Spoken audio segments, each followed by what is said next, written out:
இன்றைய மன்னா வெளிப்படுத்தின விசேஷம் 1வது அதிகாரம் 18வது வசனம். வெளிப்படுத்தின விசேஷம் 1:18. மரித்தேன், ஆனாலும் இதோ சதா காலங்களிலும் உயிரோடு இருக்கிறேன். ஆமென். நான் மரணத்திற்கு பாதாளத்துக்கு முறைய திறவுகோல்களை உடையவராயிருக்கிறேன். இன்று நம்முடைய கிறிஸ்தவ உலகம் கர்த்தராகிய இயேசு கிறிஸ்துவின் உயிர்த்தெழுந்த நாளை கொண்டாடி கொண்டிருக்கிறது. அநேக ஆராதனைகள் நடத்தப்படுகிறது. கர்த்தரை உயர்த்தி கொண்டிருக்கிறார்கள். அதுக்கெல்லாம் ஒரே ஒரு காரணம், நீங்களும் நானும் ஆராதிக்கிற இயேசு கிறிஸ்து ஜீவனுள்ள தேவன். இந்த வசனத்துல வாசிக்கிறோம், இயேசு சொல்கிறார், இதோ மரித்தேன், ஆனாலும் சதா காலமும் நான் உயிரோடு இருக்கிறேன். உங்களோடும் என்னோடு இருக்கிற தேவன் ஜீவனுள்ள தேவன். அவர் மரித்தது உண்மை, ஆனால் 3ஆம் நாள் உயிரோடு எழுந்தது உண்மை. இன்றைக்கு அவர் ஜீவனுள்ள தேவன். அவர் ஜீவனுள்ள தேவனாய் இருக்கிறபடினால்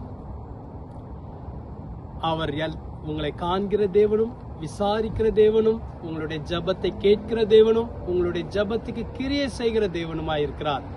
ஆகவே சோர்ந்து போகாதீங்க. ஜீவனுள்ள தேவனிடத்துல நீங்க வந்திருக்கிறீங்க. ஜீவனுள்ள தேவனிடத்துல பேசுகிறீங்க.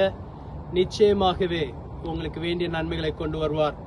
உங்கள் அனைவருக்கும் என் சார்பாகவும், என் மனைவி சார்பாகவும், த்ரோன் ஆஃப் கிரேஸ் மினிஸ்ட்ரி சார்பாகவும் உயிர்த்தெழுந்த இயேசு கிறிஸ்துவின் நாளின் வாழ்த்துக்களை தெரிவித்துக் கொள்கிறோம்.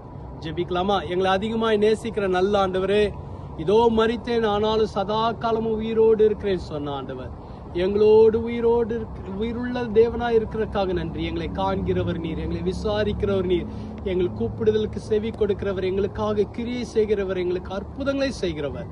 இந்த நாளில் உங்களுடைய பிள்ளைகளை ஆசீர்வதியை உற்சாகப்படுத்தும், பலப்படுத்தும். இயேசுவின் மூலம் ஜெபிக்கிறோம் பிதாவே, ஆமென். கர்த்தர் உங்களை ஆசீர்வதிப்பாராக. ஆமென்.